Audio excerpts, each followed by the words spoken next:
You were last in Manchester, I think in 1985. Well, was I playing at the Free Trade Hall? Apollo. The Apollo? Yeah. Oh, right, the Apollo.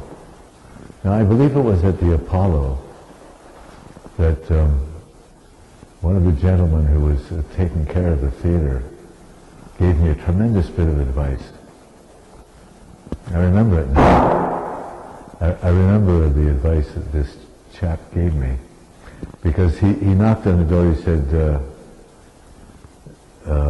it's time, Mr. Cohen, to go on. And I said, I'm not ready. And he said, well, we're never ready for the things we have to do. He said, we're never ready to be born, we're never ready to get married, and we're never ready to die. But it's time now, Mr. Cohen. To do all three. But how does it feel to be back in the UK for this European? Well, it feels, it doesn't feel all that foreign to me. So it's really nice to be here, and people have been very warm and very receptive to this whole enterprise. So it's not that uncomfortable. There's a couple of questions that... You're burning to know. Yeah, well, a couple of questions for me, and a couple of questions for the news, but just a little more about the artwork. When did you realise that it was... That was an artist? But yeah, well, you just told about it, so, you've been keeping workbooks. Well, I've done these drawings, especially the big ones. I've been doing those for years and years. Some of them go back 20, 30 years. Some of them are that old, but I've put them through Photoshop and made them a lot better. But some of them are exactly as they were drawn. The self-portraits, the little ones on the other wall there, those I did, there was a year or two when I did one every morning, just the way to start the day. So those are quite recent. But Richard Goodall, how do you pronounce his last name? Goodall. Richard Goodall has been after me for years.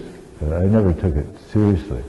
I guess he saw some of my little sketches here and there, and he thought it would be a good idea. But it's only with his incessant prodding that I actually assembled this exhibition. So you would never have thought that the work that you're doing in an exhibition, if it hadn't been for Richard, did you think they were good enough, or was it too personal? Well, I never thought of it. It was just one of those things. I think everybody has activity like that in their lives, things they like to do. I never thought of it as having a public application. To tell you the truth, a lot of them like that. A lot of the sketches of things on tables, like that little bowl of fruit and candlesticks over there. Those were just done around the table with my kids when they were growing up.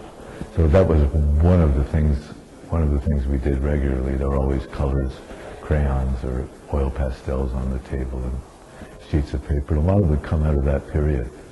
So I never thought of it as a professional activity. I still don't, and it's kind of wonderful for me to see all of this work from so many years assembled. And I don't know if there's ever going to be anything to succeed it. I don't feel any sense of urgency to have another exhibition. Okay.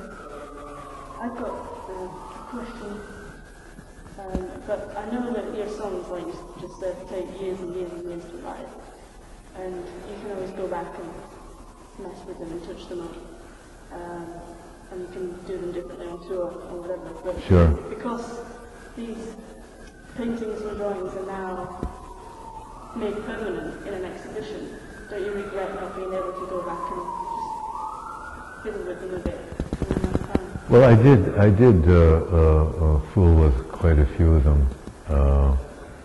And just in terms of selecting them, you know, one is editing in a certain kind of way, so there's a lot of pictures that probably wouldn't mean anything to anybody else. So no, I'm happy just to see the thing as they are. I don't. To me, this is a completely extracurricular activity. You know, it's. I mean, I'm very happy that they're so beautifully displayed, but you know, beyond that, I don't really have. My ambitions are not centered around this activity. You never meant to be an artist. I never meant to be an or the other thing.